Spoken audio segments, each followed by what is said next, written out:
ಶ್ರೀ ಮಹಾಗಣಾಧಿಪತಯೇ ನಮಃ. ಶ್ರುತಿಸ್ಮೃತಿಪುರಾಣಾನಾಂ ಆಲಯಂ ಕರುಣಾಲಯಂ ನಮಾಮಿ ಭಗವತ್ಪಾದಶಂಕರಂ ಲೋಕಶಂಕರಂ. ಅಪಾರ ಕರುಣಾಸಿಂಧುಂ ಜ್ಞಾನದಂ ಶಾಂತರೂಪಿಣಂ ಶ್ರೀಚಂದ್ರಶೇಖರಗುರುಂ ಪ್ರಣತೋಸ್ಮಿ ಮುದಾನ್ವಕಂ. ದೇವೇ ದೇಹೇ ಚ ದೇಶೇ ಚ ಭಕ್ತ್ಯಾರೋಗ್ಯಸುಖಪ್ರದಂ ಬುಧಪಾಮರ ಸಂಸೇವ್ಯಂ ತಂ ಶ್ರೀ ಜಯೇಂದ್ರಂ ನಮಾಮ್ಯಹಂ. ನಮಾಮಃ ಶಂಕರಾನ್ ವಾಕ್ಯವಿಜಯೇಂದ್ರ ಸರಸ್ವತೀಂ ಶ್ರೀಗುರುಂ ಶಿಷ್ಟಮಾರ್ಗಾನುನೇತಾರಂ ಸನ್ಮತಿಪ್ರದಂ. ಸರ್ವಮಂಗಳಮಾಂಗಲ್ಯೇ ಶಿವೆ ಸರ್ವಾರ್ಥಸಾಧಿಕೆ ಶರಣ್ಯೇ ತ್ರ್ಯಂಬಕೆ ದೇವಿ ನಾರಾಯಣಿ ನಮೋಸ್ತುತೆ. ಪ್ರಿಯ ಭಕ್ತಾದಿಗಳೇ, ನಿಮಗೆಲ್ಲರಿಗೂ ವಂದನೆಗಳು. ನಾವು ಯಥಾರೀತಿಯಾಗಿ ಕಾಂಚಿ ಕಾಮಕೋಟಿ ಪೀಠದ 68ನೇ ಪೀಠಾಧಿಪತಿಗಳಾದ ಶ್ರೀ ಶ್ರೀ ಶ್ರೀ ಚಂದ್ರಶೇಖರೇಂದ್ರ ಸರಸ್ವತಿ ಮಹಾಸ್ವಾಮಿಗಳವರ ದಿವ್ಯ ಮಹಿಮೆಗಳನ್ನು ನಾವು ಜ್ಞಾಪಕ ಮಾಡಿಕೊಂಡು ಆನಂದ ಪಡ್ತಾ ಇದ್ದೇವೆ. ಮಹಾಸ್ವಾಮಿಗಳು 1978ರಿಂದ 6 ವರ್ಷಗಳು ದಕ್ಷಿಣ ಪ್ರಾಂತಗಳೊಳಗ ಅವರು ಸಂಚಾರವನ್ನು ಮಾಡಿದಾಗ ನಡೆದ ಒಂದು ಸುಂದರವಾದ ಘಟನೆಯನ್ನು ನಿಮ್ಮ ಮುಂದೆ ಹಂಚಿಕೊಳ್ತಾ ಇದ್ದೇನೆ. ಅವರು ಪಂಢರಿಪುರದಲ್ಲಿ ಚಂದ್ರಭಾಗಾ ನದಿ ಪಕ್ಕದಲ್ಲಿರ್ತಕ್ಕಂಥ ಒಂದು ಹಳೆಯದಾದ ಒಂದು ಮನೆಯಲ್ಲಿ ಅವರು ವಾಸ ಮಾಡಿದರು. ಅಲ್ಲಿ ಸಮೀಪದಲ್ಲಿಯೇ ಪಂಢರಿನಾಥನ ದಿವ್ಯ ಮಂದಿರ ಶೋಭಾಯಮಾನವಾಗಿ ದರ್ಶನ ಆಗ್ತಾ ಇದೆ. ಸ್ವಾಮಿಗಳಿಂದ ದರ್ಶನಕ್ಕೆ ಹೋಗಬೇಕಾದ್ರೆ ಚಂದ್ರಭಾಗಾ ನದಿ ದಾಟಿ ಹೋಗಬೇಕು. ದೂರ ದೂರ ಪ್ರಾಂತಗಳಿಂದ ಶ್ರೀಗಳ ದರ್ಶನ ಮತ್ತು ಹಾಗೂ ಅತ್ಯಂತ ವೈಭವವಾದ ಪಂಢರೀಪುರದ ದಿವ್ಯ ಕ್ಷೇತ್ರ ದರ್ಶನ, ಪಂಢರಿನಾಥನ ದಿವ್ಯ ಅನುಗ್ರಹ ಅಂದರೆ ಗುರು ಹಾಗೂ ಹರಿಯ ಸಂಪೂರ್ಣವಾದ ಆಶೀರ್ವಾದ ನಮಗೆ ಸಿಗುತ್ತೆ ಅಂತ ಎಲ್ಲ ಭಕ್ತಾದಿಗಳು ದೂರ ದೂರ ಪ್ರಾಂತಗಳಿಂದ ಬರ್ತಾಯಿದ್ರು. ಹಾಗೆ ಆ ಹೆಚ್ಚಿನ ಜನ ಬರ್ತಾ ಇರುವಾಗ ಬಂದಿರತಕ್ಕಂಥವ್ರನ್ನ ಅಲ್ಲಿ ಹಡಗುನಲ್ಲಿ ಕೆಲಸ ಮಾಡುವವರೆಲ್ಲರೂ ಸಹಿತ ಅತ್ಯಂತ ಆದರದಿಂದ ಪ್ರೇಮದಿಂದ ಶ್ರೀಗಳ ಕಡೆ ಕರ್ಕೊಂಡು ಹೋಗ್ತಾಯಿದ್ರು. ಆನಂತರ ರೈಲ್ವೆ ಸ್ಟೇಷನಲ್ಲಿ ಇಳಿದ ಕೂಡಲೇ ಅಲ್ಲಿರ್ತಕ್ಕಂಥವ್ರು ಸಹಿತ ಇವನ್ ತಮಿಳ್ನಾಡಿನಿಂದ ಬರ್ತಾ ಇರ್ತಕ್ಕಂಥ, ಆಂಧ್ರದಿಂದ ಬರ್ತಾ ಇರತಕ್ಕಂಥ, ಬೇರೆ ಬೇರೆ ರಾಜ್ಯಗಳಿಂದ ಬರ್ತಾ ಇರ್ತಕ್ಕಂಥ ನೋಡಿ ಅವ್ರಿಗೆ ಆನಂದವಾಗಿ ಅವರು ಭಾಳಷ್ಟು ಸಹಾಯವನ್ನು ಮಾಡ್ತಾಯಿದ್ರು. ಇದು ಗುರು ಸೇವೆ ಅಂತೇಳಿದು. ಹೀಗೆ ಬಂದಿರತಕ್ಕಂಥ ವಿಚಾರಗಳೆಲ್ಲವೂ ಸಹಿತ ದಿನನಿತ್ಯ ಪತ್ರಿಕೆಗಳಲ್ಲಿ ಬರ್ತಾಯಿತ್ತು. ಹೀಗಿರುವಾಗ Indian express chief editor Shri Ramnath Goenka ಅವ್ರಿಗೆ ಇವ್ರನ್ನ ಕಾಣಬೇಕು ಅನ್ನಿಸ್ತು. ಭಾಳಷ್ಟು ದೂರದಿಂದ ಅವ್ರು ಬಂದು ಆ ತೆಪ್ಪೆಯನ್ನು ದಾಟಿ ಶ್ರೀಗಳ ಸನ್ನಿಧಾನಕ್ಕೆ ಬಂದು ಸಾಷ್ಟಾಂಗ ವಂದನೆಯನ್ನು ಮಾಡಿ ಫಲಪುಷ್ಪಗಳನ್ನು ಸಮರ್ಪಣೆಯನ್ನು ಮಾಡಿದ್ದಾರೆ. ಆವಾಗ ಶ್ರೀಗಳು ಮಂದಹಾಸದಿಂದ ಏನೋ ಪತ್ರಿಕೆಗಳು ನಮ್ಮಲ್ಲಿ ಬರ್ತಾ ಇವೆ ಅಂತ, ಸ್ವಾಮಿ ನೀವೆಲ್ಲಿದ್ದರೆ ಅಲ್ಲಿ ಬೆಳಕು, ಎಲ್ಲಿದ್ದರೆ ಅಲ್ಲಿ ಆನಂದ, ಎಲ್ಲಿದ್ದರೆ ಅಲ್ಲಿ ಜನಸಂದೋಹ ಅಂತ ಹೇಳ್ತಾರೆ. ಸ್ವಾಮಿಗಳು ಮುಗುಳ್ನಗೆಯಿಂದ ಹೌದಾ ಅಂತ ಹೇಳ್ತಾರೆ. ಸ್ವಾಮಿ ಒಂದು ಚಿಕ್ಕ ಪ್ರಶ್ನೆ ಕೇಳ್ಬಹುದೇ ಅಂತ. ಕೇಳಿ, ಪರವಾಗಿಲ್ಲ, ಪತ್ರಿಕೆಯವರು ಅಂದರೆ ಬರೀ ಪ್ರಶ್ನೆ ಮಾಡೋರಲ್ವೇ ಅಂತ ಮುಗುಳ್ನಗೆ ಬೀರ್ತಾರೆ. ಏನಿಲ್ಲ ಸ್ವಾಮಿ, ತಾವು ಸಂಚಾರ ಹೊರಟು ಈ ಮಹಾರಾಷ್ಟ್ರದ ಮಾರುಮೂಲ ಈ ಪ್ರಾಂತದೊಳಗೆ ಈ ಹಳೆಯ ಮನೆಯಲ್ಲಿ ಇದ್ಕೊಂಡಿದ್ದೀರಾ. ದೂರ ದೂರದಿಂದ ಜನ ಬರ್ತಾ ಇದ್ದಾರೆ, ಅದರಿಂದ ನಿಮಗೇನು ಲಾಭ ಆಗುತ್ತೆ ಅಥವಾ ಅವ್ರಿಗೇನು ಲಾಭ ಆಗುತ್ತೆ ಅಂತ ಕೇಳಿದರು. ಆಗ ಶ್ರೀಗಳು ಮುಗುಳ್ನಕ್ಕೆ ಹೇಳ್ತಾರೆ, ಒಳ್ಳೆಯ ಪ್ರಶ್ನೆ ಮಾಡಿದರೆ ನೀವು ಅಂತಾನೆ. ಹೌದು, ನನ್ನಿಂದ ಯಾರಿಗೇನು ಲಾಭ ಆಗಬೇಕಾಗಿದೆ ಅಂತ ಹೇಳ್ತಾರೆ. ಆದರೂ ಅಂತಾರೆ. ಏನು ಸ್ವಾಮಿ ಅಂದ ಕೂಡಲೇ, ಏನಿಲ್ಲ, ನೀವೇ ಹೇಳಿದ ಹಾಗೆ ದೂರ ದೂರ ರಾಜ್ಯಗಳಿಂದ ಜನ ಬರ್ತಾರೆ ಅಂತ. ಬರುವವರು ನನ್ನ ದರ್ಶನಕ್ಕೆ ಬರುವಾಗ ಟ್ರೈನಿಂದ ಬರಬೇಕಾದ್ರೆ ಆಟೋದವರು, ಆಮೇಲೆ ನದಿ ದಾಟಿಸ್ಬೇಕಾದ್ರೆ ಹಡಗಿನವರು, ಏನಾದರೂ ಅವ್ರಿಗೊಂದು ಉತ್ಪಾದನೆ ಆಗುತ್ತೆ ಅಲ್ವಾ, ಅಷ್ಟಾದರೂ ನನ್ನಿಂದ ಸಾಮಾನ್ಯ ಜನರಿಗೆ ಲಾಭ ಆಯಿತು ಅಂದರೆ ಅದಕ್ಕಿಂತ ಮಿಗಿಲಾದ್ದೇನಿದೆ ಹೇಳಿ.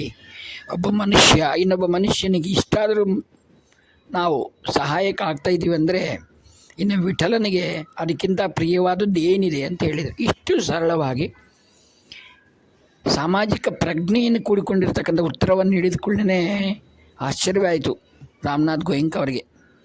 ಸ್ವಾಮಿ, ನಿಮ್ಮಿಂದ ನಾವೆಷ್ಟೋ ಕಲಿಯೋದಿದೆ, ನಿಮ್ಮ ಆಶೀರ್ವಾದ ನಮಗೆ ಸದಾ ಇರಲಿ ಅಂತ ಅವರ ಆಶೀರ್ವಾದ ಪಡೆದು ಅವರು ಹೊರಟು ಹೋದರು. ಆನಂತರ ಹೀಗೆ ಅನೇಕ ಜನರು ಪ್ರತಿನಿತ್ಯ ಬರ್ತಾಯಿದ್ರು. ಭಗವದ್ಗೀತೆಯಲ್ಲಿ ಬಂದ ಹಾಗೆ ಆರ್ತೋ ಜಿಜ್ಞಾಸುರರ್ಥಾರ್ಥಿ ಜ್ಞಾನೀಚ ಭರತರ್ಷಭ. ಕೃಷ್ಣ ಹೇಳ್ತಾನೆ, ನಾನು ಎಲ್ಲಿದ್ದರೆ ಜನ ನನ್ನಲ್ಲಿ ಬರ್ತಾರೆ, ಭಕ್ತಾದಿಗಳು. ಅವರಲ್ಲಿ 4 ವಿಧ ಇದೆ. ಆರ್ತರು, ದುಃಖದಲ್ಲಿರುವವರು, ನಾನು ಯಾರು ಅಂತ ತಿಳ್ಕೊಳ್ಳಿಕ್ಕೆ ಇಚ್ಛೆಪಡುವಂಥ ಜಿಜ್ಞಾಸಿಗಳು. ಇನ್ನು ಕೆಲವರು ನಮ್ಮ ಆಶೀರ್ವಾದದಿಂದ ಇನ್ನಷ್ಟು ಉತ್ತಮ ಜೀವನ ಸಿಗಬೇಕನ್ನೋರು. ಇನ್ನು ಕೆಲವು ಜನ ಇನ್ನೂ ಜ್ಞಾನ ಪಡೆದುಕೊಂಡು ಭಗವಂತನ ಸೇರಬೇಕನ್ನುವಂಥ ಈ 4 ವಿಧವಾದ ಜನರಿದ್ದಾರೆ. ಹಾಗೆ ಇವ್ರ ಕಡೆ ಈ 4 ಜನರು ಬರ್ತಾಯಿದ್ರು. ಹೀಗಿರ್ತಕ್ಕಂಥದ್ರಲ್ಲೇ ಒಬ್ಬ ವ್ಯಾಪಾರಿ ರೈಲ್ವೆ ಕೋಡೂರಿನಿಂದ ತನ್ನ ಪತ್ನಿ ಕರ್ಕೊಂಡು ಭಾಳ ಕಷ್ಟದಲ್ಲಿದ್ದ. ಆಗಲೇ ಸಾಕಷ್ಟು ವ್ಯಾಪಾರದಲ್ಲಿ ಕಳ್ಕೊಂಡಿದ್ದಾನೆ. ಕೊನೆಯ ಒಂದು ಅಸ್ತ್ರ ಅಂತ ವಿಠಲ ದರ್ಶನ ಮತ್ತು ಶ್ರೀಗಳ ದರ್ಶನಕ್ಕೆ ಅಂತ ಬಂದು ಹಣ್ಣುಗಳನ್ನು ತೆಗೆದುಕೊಂಡು ಶ್ರೀಗಳ ಮುಂದೆ ಇಟ್ಟು ನಮಸ್ಕಾರ ಮಾಡ್ತಾರೆ. ಶ್ರೀಗಳು ಅವ್ರನ್ನ ನೋಡೋದೂ ಇಲ್ಲ, ಅವ್ರನ್ನ ಮಾತನಾಡೋದೂ ಇಲ್ಲ. ಅವರು ಬಹಳಷ್ಟು ನಿಂತರು. ಅವ್ರಿಗೆ ತಕ್ಷಣ ಕೆಲಸ ಆಗಬೇಕು ಅಂದ್ಕೊಂಡು ಬಂದಿದ್ರೇನೋ ಅವರಿಗೆ ಸಹನೆ ಇರಲಿಲ್ಲ. ಅವರು ಮನಸ್ಸು ಬೇಸರ ಮಾಡಿಕೊಂಡು ಅಲ್ಲಿಂದ ಹೊರಟುಬಿಟ್ರು. ಸ್ಟೇಷನ್ಗೆ ಬಂದರು, ಕಡಪಾಗಿ ಹೋಗಬೇಕು ಅಂತ. ಆ ಸಮಯದಲ್ಲಿ ಆಶ್ಚರ್ಯ ಘಟನೆ ಏನಂದರೆ, ಅವರ ರೈಸ್ ಮಿಲ್ನಲ್ಲೇ ಕೆಲಸ ಮಾಡ್ತಾ ಇರ್ತಕ್ಕಂಥ ಗುಮಾಸ್ತ ಮತ್ತು ಅವ್ರ ಪತ್ನಿ ಸಹಿತ ಮತ್ತೊಂದು ಟ್ರೈನಲ್ಲಿ ಇಳಿದಾಗ ಇಬ್ಬರು ಭೇಟಿ ಆಯಿತು. ಏನು ಯಾವಾಗ ಬಂದ್ರಿ ಅಂತ ಮಾತನಾಡ್ತಾ, ನೀವು ಎಲ್ಲಿಗೆ ಹೊರಟಿದ್ದೀರಿ ಅಂದರೆ, ಅಯ್ಯೋ ಅಲ್ಲಿ ಮಾತ್ರ ಹೋಗಬೇಡಿ, ಆ ಸ್ವಾಮಿಗಳು ಸ್ವಲ್ಪ ಹುಚ್ಚರಿದ್ದಾರೆ, ನಾವು ಅಷ್ಟು ಬೆಲೆ ಬಾಳುವಂಥ ಹಣ್ಣುಗಳೆಲ್ಲ ಒಯ್ದಾಗ ಮುಂದೆ ಇಟ್ವಿ, ನೋಡಲೂ ಇಲ್ಲ, ಅವರಿಂದ ಏನು ಪ್ರಯೋಜನ ಇಲ್ಲ ಅಂತ ನಾವು ಬಂದುಬಿಟ್ವಿ, ನೀನೇನು ಹೋಗೋ ಅಗತ್ಯ ಇಲ್ಲ, ವಿಠಲ ದರ್ಶನ ಮಾಡ್ಕೊಂಡು ಹೋಗ್ಬಿಡು ಅಂತ ಹೇಳ್ತಾರೆ. ಆಯಿತು ಅತ್ತಿಗೆ, ಹಾಗೆ ಮಾಡ್ತೀನಿ ಅಂತ ಹೇಳಿಕೊಂಡು ಅವರು ತಮ್ಮ ವಿಶ್ವಾಸವನ್ನು ಕಳ್ಕೊಂಡಿಲ್ಲ. ಗಂಡ ಹೆಂಡತಿ ವಿಠಲ ದರ್ಶನವನ್ನು ಮಾಡಿ ನಂತರ ಶ್ರೀಗಳ ದರ್ಶನಕ್ಕೆ ಚಂದ್ರಭಾಗಾ ನದಿ ದಾಟಿ ಇವರಲ್ಲಿ ಬರ್ತಾರೆ. ಬಂದು ಕೆಲವು ಹಣ್ಣುಗಳನ್ನ ಅವ್ರ ಮುಂದೆ ಇಟ್ಟು ನಿಂತ್ಕೋತಾರೆ. ಸ್ವಾಮಿಗಳು ಮುಗುಳ್ನಾಗಿಂದ ಕೂತ್ಕೊಳ್ಳಿ ಅಂತ ಹೇಳ್ತಾನೆ. ಏನು ಹೇಳ್ತಾರೆ, ಏನು ರೈಲ್ವೆ ಸ್ಟೇಷನಲ್ಲಿ ನಮ್ಮ ಬಗ್ಗೆ ಏನು ಮಾತುಕತೆ ನಡೀತು, ಅವರೇನು ಹೇಳಿದ್ರು ನಿಮಗೆ, ನಾನೊಬ್ಬ ಹುಚ್ಚ ಇದ್ದೀನಿ ಅಂತ ಹೇಳಿದ್ರಲ್ವಾ, ನೀವು ನಂಬಿದ್ರಾ, ಆದರೂ ಬಂದಿದ್ದೀರಲ್ವ ನೀವು ಅಂತಾನೆ. ಅವ್ರಿಗೆ ಕಣ್ಣಿಂದ ನೀರು ಬಂದುಬಿಡ್ತು. ನಾವೆಲ್ಲೋ ರೈಲ್ವೆ ಸ್ಟೇಷನಲ್ಲಿ ಮಾತಾಡಿದ ಸಮಾಚಾರ ಎಷ್ಟು ಜ್ಞಾನಿಗಳಾದ ಇವರು ತಿಳಿದ್ಬಿಡ್ತಲ್ಲ, ಸ್ವಾಮಿ ಕ್ಷಮಿಸ್ಬಿಡಿ ಅಂದರೆ, ಇರಲಿ ಪರವಾಗಿಲ್ಲ, ಅವ್ರನ್ನ ಕೂಡಿಸಿ ನಿಮ್ಮ ದೇವರು ಒಳ್ಳೇದು ಮಾಡ್ತಾನೆ, ವಿಠಲನ ಆಶೀರ್ವಾದ ನಿಮ್ಮ ಮೇಲಿದೆ ಅಂತ ಹೇಳಿ ನಿಮಗೇನಾಗಬೇಕು ಅಂತ ಕೇಳ್ತಾರೆ. ಬಂದಿರೋರು ಎಂಥ ಉದಾರಿಗಳಿದ್ರು ಅಂದರೆ, ಕೇವಲ ಎಲ್ಲರೂ ಒಳ್ಳೆಯದಾಗಬೇಕನ್ನೋಂಥ ಭಾವನೆ ಅವರಲ್ಲಿತ್ತು. ಅವರಂತಾರೆ, ನೀವು ರೈಲ್ವೆ ಕೋಡೂರಿಗೆ ಬರಬೇಕು, ಬಂದು ನಮ್ಮ ಗ್ರಾಮವನ್ನು ನೀವು ಆಶೀರ್ವಾದ ಮಾಡಬೇಕು ಅಂತ ಹೇಳ್ತಾರೆ ನೋಡಿ. ಅಂದರೆ ಯಾವ ಸ್ವಾರ್ಥ ಚಿಂತನೆ ಇಲ್ಲ, ಲೋಕ ಸಮಸ್ತ ಸುಖಿನೋ ಭವಂತು ಅನ್ನುವಂಥ ಉದಾರ ವೃತ್ತಿ ಅವರ. ಪಾಪ ಸ್ವಾಮಿಗಳು ಬಹಳ ಸಂತೋಷ ಆಗುತ್ತೆ. ಅವ್ರು ತಂದಿರೋ ಹಣ್ಣುಗಳನ್ನೆಲ್ಲವನ್ನು ಮುಟ್ಟಿಸಿ ನೀವು ತಗೊಳ್ಳಿ ಅಂತ ಹೇಳ್ತಾರೆ. ನೀವು ತಗೊಳ್ಳಿ, ನಾನು ಖಂಡಿತ ಬರ್ತೀನಿ ನಿಮ್ಮೂರಿಗೆ. ಮತ್ತು ಹೊರಡಬೇಕಾದ್ರೆ ಹೇಳ್ತಾರೆ, ಇಲ್ಲಿ ಪಕ್ಕದಲ್ಲೇ ಒಂದು ಕಿರಾಣಿ ಶಾಪ್ ಇದೆ, ನಾನೊಬ್ಬರನ್ನ ಕಳಿಸ್ತೀನಿ, ನಾಳೆಗೆ ಎಷ್ಟು ಬೇಕೋ ಅಷ್ಟು ಮಾತ್ರ ಕಿರಾಣಿ ವಸ್ತು ಬರೆಸಿ ನಮ್ಮ ಶಿಷ್ಯರು ಕೂಡ ಕಳಿಸ್ಬಿಡಿ ಅಂತಾನೆ. ಅವ್ರಿಗೆ ಆಶ್ಚರ್ಯ ಆಗುತ್ತೆ. ಸ್ವಾಮಿಗಳು ಒಂದು ಪಟ್ಟಿ ಬರೆಸ್ತಾರೆ, ಅರ್ಧ kg ಅಕ್ಕಿ, ಹೀಗೆ ಎಷ್ಟು ಬೇಕೋ ಅಷ್ಟೇ ಬರೆಸ್ತಾರೆ, ಇದಕ್ಕಿಂತ ಒಂದು ಚೂರು ಜಾಸ್ತಿ ಕೊಡಬೇಡಿ ಅಂತ ಹೇಳಿ ಅವ್ರ ಕಡೆ ಕಳಿಸ್ತಾರೆ. ಆ ದಂಪತಿಗಳು ಭಾಳ ಆಶ್ಚರ್ಯ ಪಡ್ತಾರೆ, ಎಷ್ಟೊಂದು ಕೇಳಬಹುದು ಇತ್ತಲ್ಲ. ಅವಾಗ ಹೇಳ್ತಾರೆ, ಎಷ್ಟು ದಿನಕ್ಕೆ ಎಷ್ಟು ಬೇಕೋ ಅಷ್ಟೇ ಸಾಕು. ಅವ್ರು ಹೋಗಿ ಕಿರಾಣಿ ವಸ್ತುಗಳನ್ನು ಕೊಡಿಸಿ ಅವ್ರನ್ನ ಶಿಷ್ಯರ ಕೈನಲ್ಲಿ ಕೊಡಿಸಿ ಅವರು ಭಾಳ ಸಂತೋಷದಿಂದ ಸ್ವಾಮಿಗಳು ನಮ್ಮ ಜೊತೆ ಮಾತಾಡಿದರು, ನಮ್ಮೂರಿಗೆ ಬರ್ತೀವಿ ಅಂತ ಹೇಳಿದರು ಅಂತ ಭಾಳ ಆನಂದಪಟ್ಟು ತಮ್ಮ ಗ್ರಾಮಕ್ಕೆ ಸೇರ್ತಾರೆ. ಇಲ್ಲ ಆಶೀರ್ವಾದ ಒಂದು ಘಟನೆ ನಡೀತಿದೆ. ಏನು ಅಂದರೆ, ಯಾವ ಅವಿಶ್ವಾಸಿ ವ್ಯಕ್ತಿ ಏನಿದ್ನೋ ಅವನು ತನ್ನೆಲ್ಲ ಆಸ್ತಿಯನ್ನು ಕಳ್ಕೊಂಡಿದ್ದಲ್ಲದೆ ತನ್ನ ರೈಸ್ ಮಿಲ್ ಅದನ್ನು ಯಾವ ವ್ಯಕ್ತಿ ದರ್ಶನಕ್ಕೆ ಹೋಗಿದ್ನೋ ಅವನ ಹೆಸರಿನಲ್ಲಿ ಬರೆದು ಸಾಲಗಳು ಮುಟ್ಟಿಸಿ ಅವರು ಗ್ರಾಮವನ್ನು ತೊರೆದು ಹೋದರು. ಈ ಎಲ್ಲ ವಿಷಯಗಳು ಆಶ್ಚರ್ಯವಾದದ್ದು ಏನು ಅಂದರೆ, ಶ್ರೀಗಳು ತಮ್ಮ ಸಂಚಾರವನ್ನು ತಿರುವು ಪ್ರಯಾಣದಲ್ಲಿ ಆ ರೈಲ್ವೆ ಕೊಡೂರಿಗೆ ಬರ್ತಾರೆ. ಬರುವಾಗ ಅವರೊಬ್ಬರು ಬಂದಿಲ್ಲ, ಅವ್ರ ಜೊತೆಯಲ್ಲಿ ತಮ್ಮ ಶಿಷ್ಯರಾದ ಶ್ರೀ ಶ್ರೀ ಶ್ರೀ ಜಯೇಂದ್ರ ಸರಸ್ವತಿ ಮಹಾಸ್ವಾಮಿಗಳವರು, ಅವರ ಉತ್ತರಾಧಿಕಾರಿಯಾದ ಶ್ರೀ ಶ್ರೀ ಶಂಕರ ವಿಜಯೇಂದ್ರ ಸರಸ್ವತಿ ಮಹಾಸ್ವಾಮಿಗಳವರ ಜೊತೆಯಲ್ಲಿ ರೈಲ್ವೆ ಕೋಡೂರಿನಲ್ಲಿರ್ತಕ್ಕಂಥ ರೈಸ್ ಮಿಲ್ನಲ್ಲಿ ವಾಸ್ತವ್ಯ ಮಾಡಿದರು 3 ದಿನ. ಆ ಸಂದರ್ಭದಲ್ಲಿ ಈ ವಿಷಯಗಳು ಅರಿತಿರ್ತಕ್ಕಂಥ ಅಲ್ಲಿನ ಒಬ್ಬ ರೆಡ್ಡಿ ಅವರು ಸ್ವಲ್ಪ ಶ್ರೀಮಂತನು, ಆದರೆ ಕಷ್ಟಗಳಿದ್ದು ಶ್ರೀಗಳ ಬಂದು ದರ್ಶನ ಮಾಡಿಕೊಂಡು ದಯಮಾಡಿ ನೀವು ನಮ್ಮ ಮನೆಗೂ ಪದಾರ್ಪಣೆ ಮಾಡಬೇಕು ಅಂತ ಸ್ವಾಮಿಗಳು ಹೋಗ್ತಾರೆ. ಅವ್ರ ಮನೆಯನ್ನು ನೋಡಿ ಅವ್ರಿಗೆ ಆಶೀರ್ವಾದ ಮಾಡಿ ಅಲ್ಲಿ ಪಾದಪೂಜೆಗಳು ನಡೆಯುತ್ತೆ. ಆನಂತರ ಕೃತಜ್ಞತೆಯಿಂದ ಶ್ರೀಗಳು ಕಾಂಚೀಪುರಕ್ಕೆ ಬರ್ತಾರೆ. ನಾವು 1978ರಿಂದ 6 ವರ್ಷಗಳು ನಡೆದಿರ್ತಕ್ಕಂಥ ಒಂದು ದೀರ್ಘಕಾಲಿಕವಾಗಿರ್ತಕ್ಕಂಥ ಸಂಚಾರದ ವಿಷಯಗಳನ್ನೆಲ್ಲವನ್ನೂ ಸಹಿತ ಗ್ರಂಥಸ್ಥ ಮಾಡಬೇಕು ಅನ್ನೋ ಸದುದ್ದೇಶದಿಂದ ಒಂದು ರಥಯಾತ್ರೆ ಮಾಡಿಕೊಂಡು ನಾವು 83ರಲ್ಲಿ ನಾವು ರಥ ಮಾಡಿಕೊಂಡು ನಾವು ಈ ಎಲ್ಲ ಗ್ರಾಮಗಳಿಗೆ ಹೋಗಬೇಕಾದ್ರೆ ಎಲ್ಲ ವಿಷಯಗಳು ನಮ್ಗೆ ತಿಳಿಯಿತು. ನಾವು ವಿಷಯ ಸೇಕರಣೆಗೋಸ್ಕರ ರೆಡ್ಡಿಯವ್ರ ಮನೆಗೆ ಹೋದಾಗ ಅವ್ರನ್ನ ಕೇಳಿದ್ವಿ, ಯಾವ ಸ್ಥಳದಲ್ಲಿ ಮಹಾಸ್ವಾಮಿಗಳು ಕೂತಿದ್ರು ಅಂತ ಹೇಳಿದಾಗ ಅವ್ರು ನಗ್ತಾ ಹೇಳ್ತಾರೆ, ಇಲ್ಲ ಸ್ವಾಮಿ, ಮನೆ ದೊಡ್ಡದಾಗ್ಬಿಟ್ಟಿದೆ ಅವರ ಆಶೀರ್ವಾದದಿಂದ, ನೀವು ಹೇಗೆ ಗುರುತಿಡಿತೀರಾ ಅಂತ. ನಾನು ನಗ್ತಾ ಹೇಳಿದೆ, ನೀವು ಮನೆಯ ಗೋಡೆಗಳು ಬದಲಾಯಿಸಿರ್ಬೋದು ಹೊರತು ಭೂಮಿಯನ್ನು ಹೇಗೆ ಬದಲಾಯಿಸ್ತೀರಾ? ಅವರು ನೆಲದ ಮೇಲೆ ತಾನೇ ಕೂತಿದ್ದು, ಚಾಪೆ ಮೇಲೆ, ಸಾಕಷ್ಟು ತೋರಿಸ್ಬಿಡಿ, ಅದೇ ಪವಿತ್ರವಾದ ಸ್ಥಾನ ಅಂತ.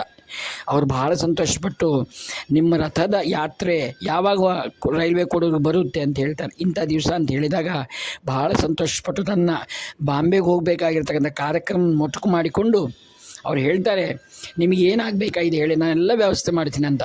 ಏನೂ ಬೇಕಾಗಿಲ್ಲ, ಶ್ರೀಗಳು ಬಂದಾಗ ಗ್ರಾಮದಲ್ಲಿ ಡಂಗೋರೆ ಹೊಡಿಸಿ ಎಲ್ಲ ಜನರನ್ನು ಈ ಕಂಚಿ ಪೀಠದ ಶ್ರೀಗಳ ವಿಗ್ರಹವ ದರ್ಶನ ಮಾಡಲಿಕ್ಕೆ ಏರ್ಪಾటు ಮಾಡು, ಆಮೇಲೆ ಬಂದಿರೋ ರಾತ್ರಿಯೆಲ್ಲ ಭಜನೆಗಳು ಏರ್ಪಾటు ಮಾಡು ಅಂತ ಹೇಳ್ತೇನೆ, ಮತ್ತು ಅನ್ನ ಸಂತರ್ಪಣೆ ಮಾಡು ಅಂತ ಭಾಳ ಸಂತೋಷ ಪಡ್ತಾರೆ. ಮತ್ತೊಂದು ಮಾತು ಹೇಳ್ತಾರೆ, ಮೇಳತಾಳಗಳಿಂದ ಶ್ರೀಗಳನ್ನು ವೇದವಾಕ್ಯಗಳನ್ನು ನಾವು ಸ್ವಾಗತ ಮಾಡ್ತೀವಿ. ನಾನು ಮದ್ರಾಸ್ನಿಂದ ನಮ್ಮ ಪಂಡಿತನ ಕರೆಸ್ತೀನಿ ಅಂಥೇಳಿ ನಾವು ಯಾವತ್ತು ರಥ ಅವ್ರ ಊರಿಗೆ ಹೋಗುತ್ತೋ ಆವಾಗ ಇಷ್ಟೆಲ್ಲ ಏರ್ಪಾಟುಗಳೊಂದಿಗೆ ಮಹಾಸ್ವಾಮಿಗಳ ವಿಗ್ರಹವನ್ನು ಅವರು ಬರಮಾಡಿಕೊಂಡ್ರು. ಹೀಗೆ ಮಹತ್ತರವಾಗಿರ್ತಕ್ಕಂಥ ಮಹಾಸ್ವಾಮಿಗಳ ಲೀಲೆಗಳು ಅಂದರೆ ಅವರ ಕೃಪೆಯಿಂದ ಬಡವನು ಶ್ರೀಮಂತನಾಗಬಲ್ಲ, ಶ್ರೀಮಂತನು ಬಡವನಾಗಬಲ್ಲ. ಬೇಕಾಗಿರ್ತಕ್ಕಂಥದ್ದೇನು ಅಂದರೆ ವಿಶ್ವಾಸೋ ಫಲದಾಯಕ. ಯಾರಿಗೆ ವಿಶ್ವಾಸ ಇದೆ, ಶ್ರೀಹರಿಯ ಕೃಪೆ, ಶ್ರೀ ಗುರುವಿನ ಕೃಪೆ ಅವನಿಗಾಗುತ್ತೆ ಅಂತ ನಾವು ಈ ದೃಷ್ಟಾಂತಗಳನ್ನು ತಿಳ್ಕೊಳ್ತೀವಿ. ಇನ್ನು ಅನೇಕ ವಿಷಯಗಳನ್ನು ನಿಮ್ಮೊಂದಿಗೆ ಹಂಚಿಕೊಳ್ಳಿಕ್ಕೆ ಶ್ರೀ ಸದ್ಗುರುಗಳ ಕೃಪೆಯನ್ನು ಬಯಸ್ತಾ ಈ ವಾಕ್ಪುಷ್ಪಗಳನ್ನೆಲ್ಲವನ್ನು ನಿರಹಂಕಾರಪೂರ್ವಕವಾಗಿ ಶ್ರೀ ಗುರುಗಳ ದಿವ್ಯ ಚರಣಾರವಿಂದ ಸಮರ್ಪಣೆಯನ್ನು ಮಾಡ್ತಾಯಿದ್ದೀನಿ. ಇಂತೆ ನಿಮ್ಮ ಪ್ರಿಯತಮ ನಿವೃತ್ತಿ ನಾಗಭೂಷಣ ಶರ್ಮ. ಲಕ್ಷ್ಮೀನಾರಾಯಣಾಯ ನಮೋ ನಮಃ.